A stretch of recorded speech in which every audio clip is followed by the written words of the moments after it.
Bueno, buenos días a todos. Ya enfilando el final, da cierta responsabilidad, ¿no? Comenzar una charla que hice ponencia final, parece que uno va a concluir y ni mucho menos. De hecho, yo tengo una cierta preocupación. A lo largo de la mañana he ido viendo cómo las presentaciones son sobre cuestiones generales y que pueden abrir debate, y yo traigo un caso muy concreto, pero bueno, que creo que es pertinente en el momento en el que estamos inmersos ahora mismo de interpretación y transformación del entorno construido. Yo conozco a Felipe desde hace tiempo. Bueno, aprovecho para agradecerle la invitación y al instituto en general. Y cada vez que me hablan del Congreso IT+3R, digo, oye, pues, qué bien el binomio, ¿no? ¿Qué falta hace que esa visión de la dimensión material, de la dimensión de la estabilidad, de la seguridad, de la edificación y de la medioambiental, ¿no? Se concilien, pero me sigue faltando una, ¿no? Y es la cultural, porque, bueno, que tiene un poco que ver con esto del patrimonio y de la intervención en edificios que valoramos por la aportación cultural que supone su propia realidad material u otras cosas que ahora veremos.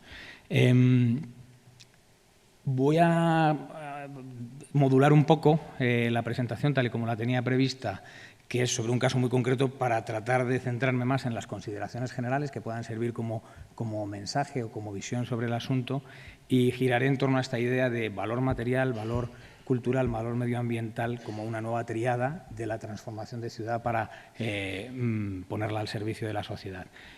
Tengo de fondo aquí la imagen, no sé si se ve muy bien, yo en pantalla si la veo bien, es la máscara de fondo que se ve es una de las imágenes de la Agenda Urbana de Quito 2016.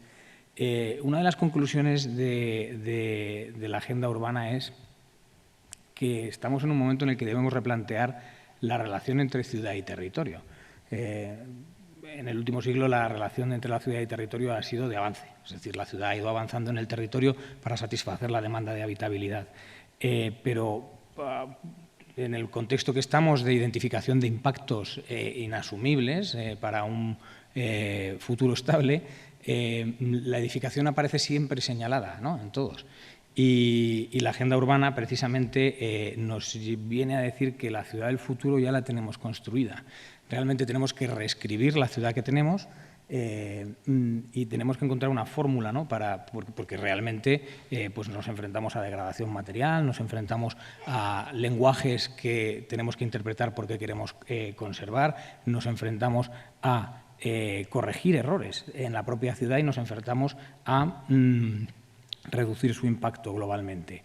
De manera que, bueno, pues girando en torno a esa tríada, la ciudad tiene un valor medioambiental incalculable, ¿no?, porque cualquier análisis que hacemos desde los objetivos ambientales, y me centro en concreto en el de la descarbonización, nos lleva a entender la ciudad como un banco existente de carbono que tenemos que prolongar su periodo de amortización, ¿no? Es decir, ahora hablamos mucho de eficiencia energética, de lo que es la descarbonización de la edificación en fase de uso, pero cualquier análisis nos lleva a darnos cuenta de que a medida que vamos optimizando y reduciendo los consumos en fase de uso y, por tanto, las emisiones, nos vamos enfrentando a otro problema, que es el carbono embebido en los materiales, con lo cual ya los mensajes de futuro tienen que ver con que bueno, o modulamos la cantidad de construcción o modificamos la manera que tenemos de construir, ¿no?, y empezamos a hacerlo con materiales bajos en carbono. Pero, de nuevo, nos lleva a un reaprovechamiento de la ciudad existente. En lo cultural, no es hasta que el ser humano decide vivir en ciudades que comienza la sociedad propiamente dicha. De la mano de las ciudades aparecen las primeras cooperaciones fuertes, ¿no? Y es la ciudad la que nos hace ser como somos. Es pues un banco es donde cristalizan todos los avances culturales y donde los legamos de una generación a otra, con lo cual es difícil decir adiós a la ciudad existente y hacer un borrón y cuenta nueva sobre ella, con lo cual toda la carga, todo el valor cultural embebido que tiene, de alguna manera también necesita prolongarse. Y en cuanto al valor material, bueno, pues es difícil, ¿no?, discutirlo. Realmente ya hay toda una inversión de civilizaciones y de sociedades hecha que tenemos que prolongar. Bueno, el caso concreto Lo escogido es un proyecto en el que estamos trabajando todavía, ya tenemos 2 piezas ejecutadas y me parece apropiado por 2 motivos. Uno, por la escala, es un punto intermedio entre edificio y ciudad, y también por el hecho de que presenta 2 edificaciones, una decimonónica y una contemporánea, que nos ha obligado a reflexionar realmente sobre la conservación del valor cultural y las diferentes formas de aproximarse a él. En esta cuestión de la reescritura de la ciudad existente, lo mínimo que uno puede hacer es leérsela, ¿no? Leerse la ciudad que tiene. Y bueno, voy a contar un poco la historia urbana del lugar para entender algunas de las consideraciones y de las cuestiones que hemos puesto en práctica. Esto está en Barcelona, ahí se marcan 3 vías principales, la Diagonal, la Vía Augusta, la Ronda d'Adal, y el punto rojo es el enclave, ¿no?, del que os voy a hablar. Es un punto muy particular de transición entre la ciudad compacta y la ciudad jardín. La parcela de la que voy a hablar es esta de aquí. Y como se ve, pues esa supermanzana pues prácticamente está atravesada por una diagonal que atraviesa la parcela y divide la ciudad, una ciudad notable como Barcelona, en ese punto de transición entre la ciudad compacta y la ciudad jardín. Bueno, esto es, bueno, voy a pasar por encima de este mensaje.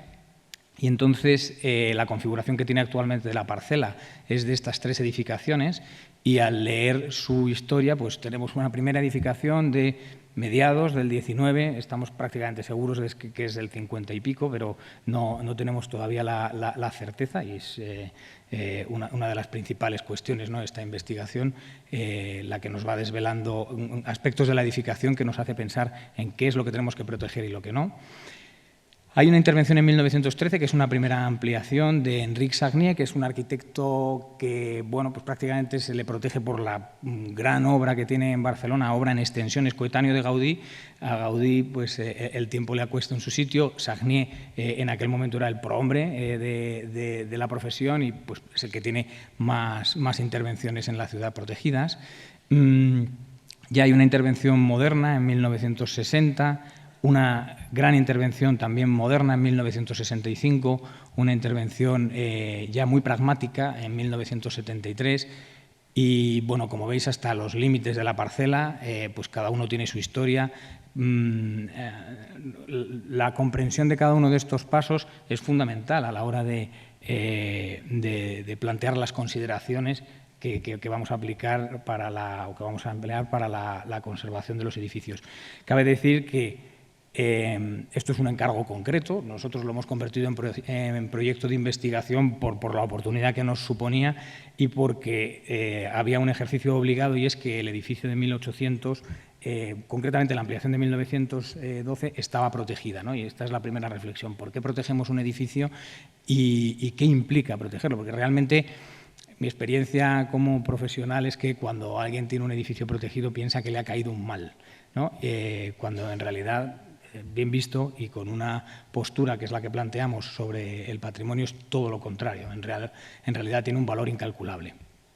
Bueno, pues este es una vista del entorno, ¿no? El edificio clásico decimonónico al fondo, el edificio moderno a la derecha, con una parte trasera realmente de poco valor arquitectónico y mucho pragmatismo, y que en volumetría se entiende perfectamente, ¿no? O sea, hay una parte que corresponde y responde bien al entorno, a las trazas urbanas, y hay otra parte ya más abigarrada que va pues dando una respuesta exclusivamente funcional. Y el análisis es curioso, ¿no? Realmente, cuando analizamos el valor material por los análisis técnicos de estabilidad, de durabilidad, vamos llegando a las siguientes conclusiones. Cuanto más cerca en el tiempo, mayor grado de intervención. Las edificaciones de 1973 no pasan las pruebas de estabilidad, la intervención en ellas es mucho más costosa que su reformulación. La intervención de 1965, en cambio, no está protegida y nosotros hemos propuesto su protección después de la intervención, porque es un edificio de Luis Cubillo de Arteaga que es un ejercicio, desde mi punto de vista, sobresaliente de lo que supuso la arquitectura moderna, pero requiere una intervención profunda, ¿no? Y este es el caso que os voy a contar. Y, en cambio, la edificación de 1850, ampliada en 1912, pues requiere de intervención, pero en un grado mucho menor que las anteriores, ¿no? Cuanto más próximo en el tiempo, menos protegible y menos protegido, ¿no? Más profunda la intervención y menos valor detectamos en él. Bueno, el proyecto además tiene una parte de obra nueva que se expresa aquí, pero que no voy a comentar. Y quiero pasar por el edificio de Luis Cubillo de Arteaga para poner un poco sobre la mesa, a través de tres aspectos muy concretos, que es cómo se ha abordado el cambio de uso, la función, cómo se ha abordado la estabilidad del edificio, la conservación material, y cómo se ha abordado la conservación de lo que nosotros consideramos un elemento patrimonial, con una inspiración de fondo, ¿no? Es un caso práctico, pero guiado por una idea que pensamos que es de aplicación al reto que nos enfrentamos, ¿no? de interpretar la ciudad que tenemos para prolongar en el tiempo la amortización de su impacto ambiental y realmente que dé satisfacción a los usos que esta sociedad y futuras sociedades pueden demandar de ella. Bueno, para los que estéis familiarizados con la arquitectura moderna, pues seguro que la imagen os resulta familiar y os empatizáis con ella.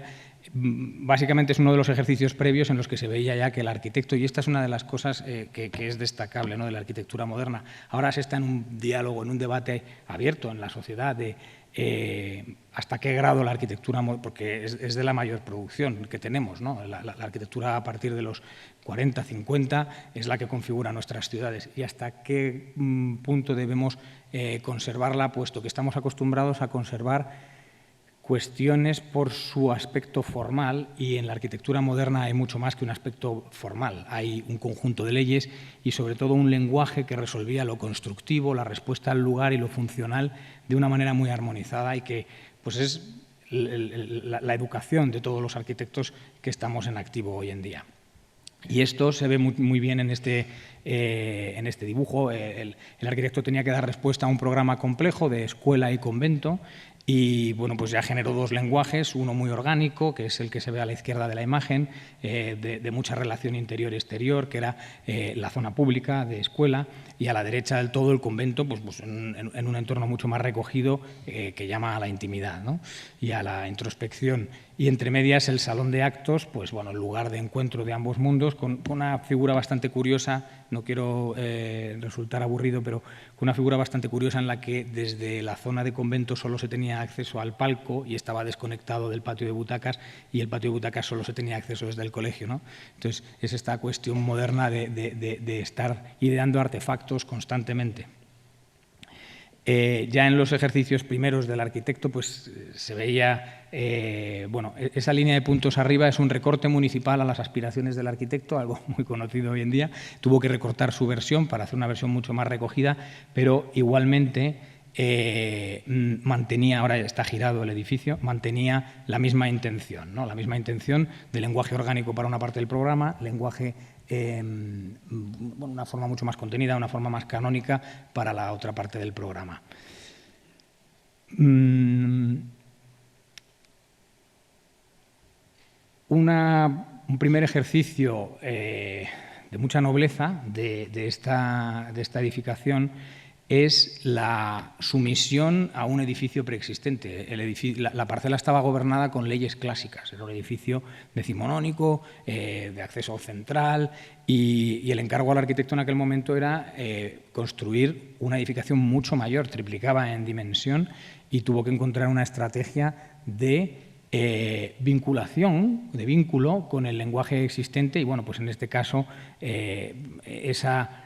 ese primer volumen bajito, por debajo del plano noble de la villa, que originalmente había sido una villa, el edificio decimonónico, pues ya es un gesto de sumisión y protege al volumen mayor, que es ese salón de actos donde se daban encuentro los dos programas.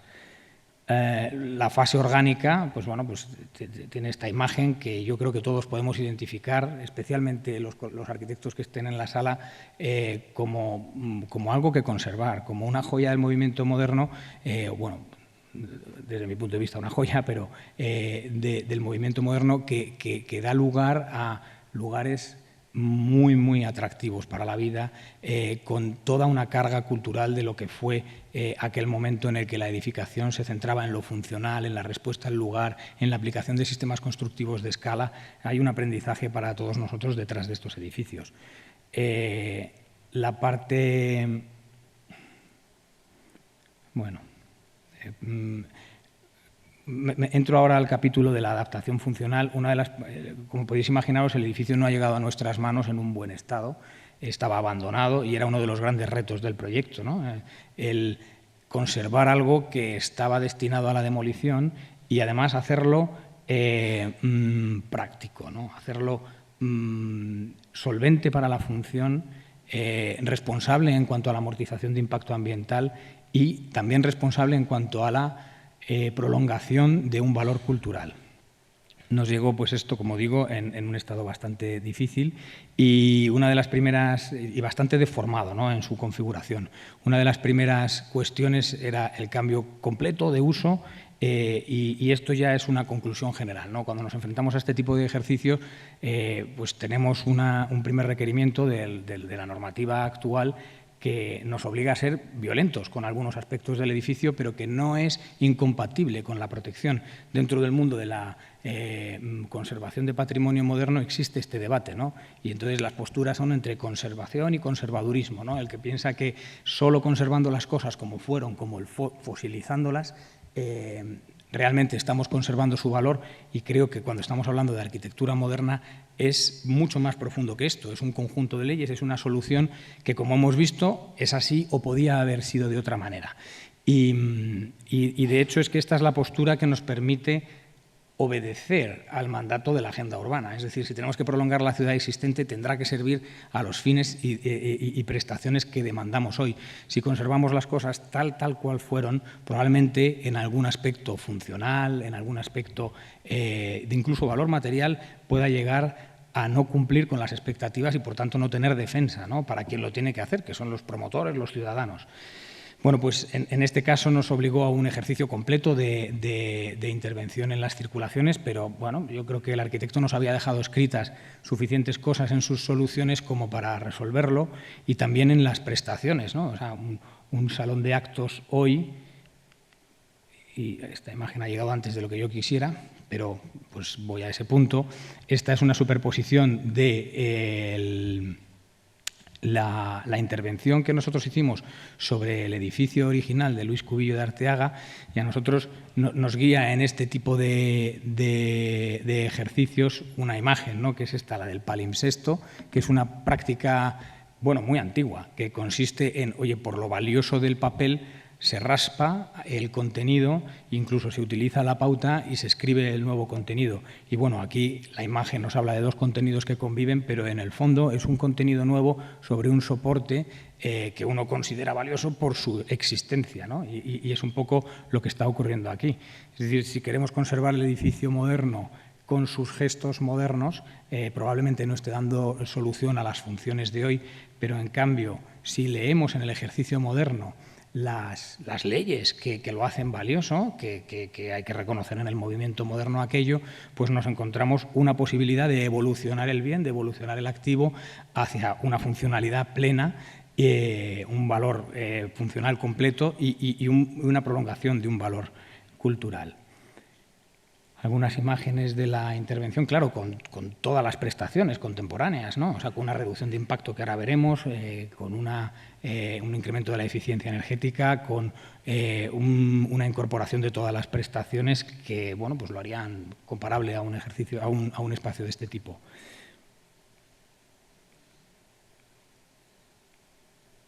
Bueno, cierta violencia desde el punto de vista de la conservación de patrimonio, pero desde esa postura, con todo el respeto, a convertir la pieza más íntima, convento, obedeciendo sus leyes geométricas, en un espacio central abierto donde están las circulaciones y que puede ser utilizado como un colegio. Queda toda la huella de la geometría y de la traza original del arquitecto, los sistemas constructivos.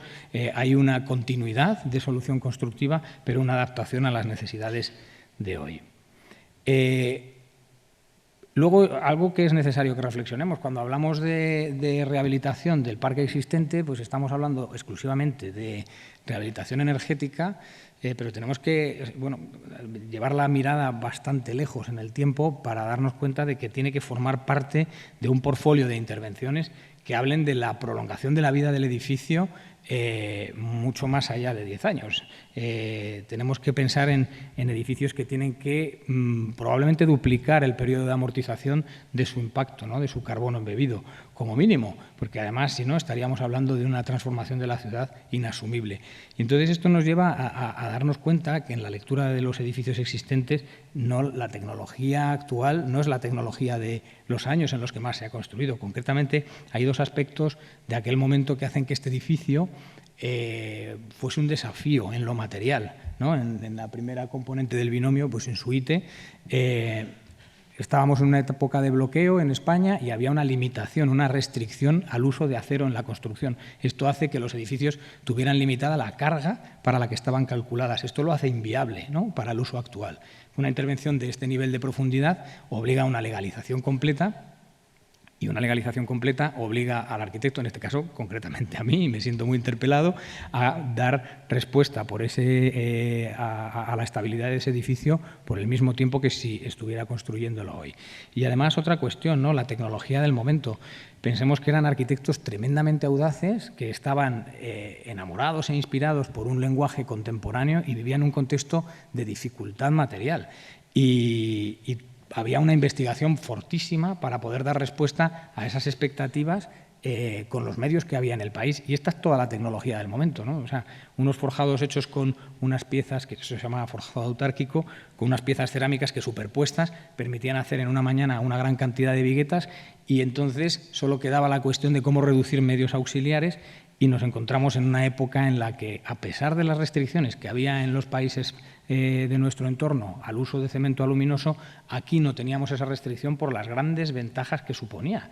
Es un cemento de fraguado muy rápido que, con muy poquito elemento auxiliar, consigue la estabilidad de un forjado en horas. De un día para otro puedes desapuntalar, por tanto, la mano de obra para ejecutarlo muy poquita, los medios auxiliares muy poquito, y prácticamente con esta tecnología, pues una cuadrilla con una paleta y 3 o 4 puntales, ibas haciendo avanzar el edificio. Llegaba aquel material milagroso, se vertía y en pocas horas podías continuar elevando. Y era toda la tecnología que había. Pero esto es fuente de una gran cantidad de patologías y la tienen más edificios de los que pensamos. Que si solo los rehabilitamos energéticamente, nos enfrentamos a un problema dentro de no tanto tiempo. En este caso, además, condicionaba el lenguaje, porque esto es un poco ya, permitidme el término, friki de arquitecto, ¿no? Pero realmente cuando te enfrentas a la planta dices, ¿por qué no hay pilares siempre en los mismos casos? Y es porque había una tendencia a no poner acero allí donde se podía no poner acero, y eso condiciona también los problemas constructivos y estructurales del edificio.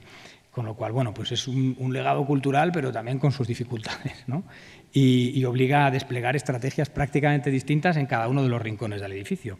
Y aquí coincido con el compañero, ¿no?, que estamos ante trajes a medida. Probablemente en lo residencial y en la escala de alineación a vial, etcétera, pues estamos ante pocas soluciones, pero en el momento en el que nos enfrentamos a la complejidad de edificio exento o de complejo edificatorio, el traje a medida se convierte en el traje a medida de boda, ¿no? Es decir, un ejercicio único en la vida del edificio para prolongarlo un nuevo periodo en el tiempo. Bueno, en este caso no voy a entrar en esto porque puede resultar aburrido ahora en este foro, pero tuvimos que intervenir sobre la totalidad de los forjados, y esto es algo que se debe asumir. Probablemente para una rehabilitación profunda tenemos que partir de una rehabilitación estructural, y esto nos obliga a afrontar la rehabilitación de la que estamos hablando probablemente con otros instrumentos, no solo el de una subvención para una mejora de la envolvente, sino a estrategias que permitan abordar los edificios desde esta perspectiva. Esta es una parte bastante bonita, a pesar de la foto, ¿no? La foto es bonita, pero lo que, pues el terror con el que uno coge esto cuando le dicen que este es el encargo y que tiene poco tiempo y poco presupuesto, pues es grande, ¿no? El edificio tenía una gran cantidad de patologías, pero nosotros seguíamos determinados a conservar la pieza moderna e incluso a buscar su protección, y buscamos una inspiración. Estaba hecho polvo. Buscamos una inspiración y es esta. Como siempre, las inspiraciones vienen después, pues luego las cuentas antes, ¿no? Pero en realidad durante el proceso nos dimos cuenta de que estábamos trabajando de manera parecida a esta técnica oriental, que consiste en recibir algo con mucho valor roto y repararlo con algo de más valor, ¿no? Que en este caso es una resina con polvo dorado, es lo que llaman kintsugi, y entonces genera un nuevo criterio de aceptación de las cosas por aquellas que han sido reparadas por haber sido capaz de pasar el tiempo y que continúan dando servicio, pero además con una imagen renovada, ¿no? Y de hecho es toda una técnica que da lugar a objetos muy valiosos en aquella cultura. Muy rápido, que me está poniendo aquello en rojo ya. Para este tipo de cosas te tienes que acompañar de gente que sepa. Esta es Toni Kumella. Yo no sé si conocéis, está a medio camino entre la escultura y la cerámica. Muchos de los ejercicios de cerámica en arquitectura internacional, en obra nueva, están pasando por el taller de Toni Kumella. Pues la finalización de la Sagrada Familia, con las cerámicas decorativas, etcétera, todo pasa por sus manos. Bueno, diseñamos un catálogo de solución de piezas para cada una de los puntos con patología del edificio. Una búsqueda de la técnica de producción, pues a veces colado, a veces extrusión, una búsqueda de un material que en su producción pudiera dar lugar a una pieza que pudiera convivir con algo que tenía 50 años y todo el paso del tiempo, y una búsqueda de un elemento diferenciador que realmente nos ayudara a establecer ese contraste con el mismo criterio que en la técnica oriental que os comentaba. Bueno, pues de ahí el diseño de una pieza muy singular, que tuviese todas las cosas de la producción en serie y de la industrialización actual, pero que sirviese para afrontar, voy pasando rápido, que sirviese para afrontar cada uno de los puntos singulares del edificio, también con una mano de obra bastante escasa, ¿no? Como en la construcción original del edificio. No entro en el detalle de la pieza, tiene mucho interés. Hay alguna comunicación por ahí de algún congreso de arquitectura moderna. El que tenga interés que lo mire, porque realmente hay profundidad ahí. Y todo aquello pues para reparar el edificio sin miedo a incorporar un material que hablase de una recuperación y de una restauración del edificio, y que realmente apareciesen materiales nuevos sin necesidad de conservar la realidad moderna exactamente como era, sino pues, hablando de que sobre ella ha pasado el tiempo y que lo íbamos a convertir en un edificio, en un colegio contemporáneo, sobre la base de un edificio moderno, también generando un lenguaje de contraste que hablase del paso del tiempo, ¿no? de un edificio que ya ha vivido una etapa y se prepara para vivir otra. Ese lenguaje nos sirvió además para afectar sobre la composición formal de las fachadas, que claro, pasábamos de ese tipo de organización de huecos del convento a este tipo de organización de huecos. Y voy rápido, que el cronómetro me amenaza. Esta es la imagen. A mí una de las cosas que más me satisface es que cuando voy al edificio, pues estamos afrontando varias obras ahí, a priori no todo el mundo percibe, ¿no?, que ha sido rehabilitado. Y esa es una cosa para los que hemos intervenido en él, pues es un criterio de aceptación. Alguna evolución en aquel momento no se planteaba porque no había la tecnología suficiente y porque no había los medios a hacer habitables las cubiertas, pero la oportunidad era única y, bueno, aparte que esto tiene un gran papel en la rehabilitación energética del edificio, y establece una relación renovada entre el edificio decimonónico y el moderno. Voy rápido a otras cuestiones, que me queda un minuto para esta, pero es importante. Claro, no está reñido la conservación del patrimonio con la reducción de impacto. Una vez que uno decide que puede aceptar un lenguaje e intervenir con él, leyéndolo y no respetándolo al 100% con su configuración, sino respetando las leyes que subyacen, pues encuentra un ámbito de libertad. Este edificio le hicimos la rehabilitación energética por el interior, el cambio de uso y la intervención global lo permitía. Renovamos completamente las cubiertas, hicimos cubiertas vegetales allí donde eran transitables, cubiertas fotovoltaicas allí donde no eran transitables. Y como decimos en el estudio, oye, si quieres ver si te ha quedado bien realmente, mírate desde el cielo, ¿no? Porque hay una prueba del algodón para los arquitectos. Esto no engaña, ¿eh? La foto de Google Maps es necesaria, es una autocrítica necesaria. Y esto nos ha permitido, voy muy rápido, a reducir 75% la demanda de calefacción, pensad que no tenía climatización en su momento, y 69% el CO2 en calefacción. Y con esto voy muy rápido a... Me paso todo esto porque me dicen ahí que he finalizado. Una cuestión importante, ¿no? Es que las nuevas prestaciones demandan de los edificios o piden que se hagan intervenciones en los edificios para las que no estaban pensadas, ¿no? Por ejemplo, la aparición de rejillas. Un ejercicio que hicimos cuando empezamos a trabajar en este proyecto fue, oye, ¿qué es lo que el mercado ofrece a este edificio, ¿no? Y hicimos el render, no lo traigo porque no, pero pues aparecía una solución de elementos de climatización en cubierta, pues unos petos que los ocultaran, un revestimiento, un sistema de aislamiento térmico por el exterior, que no siempre es malo, pero que en un elemento que expresa toda una técnica y el ocultarla pues probablemente fuese una mala decisión.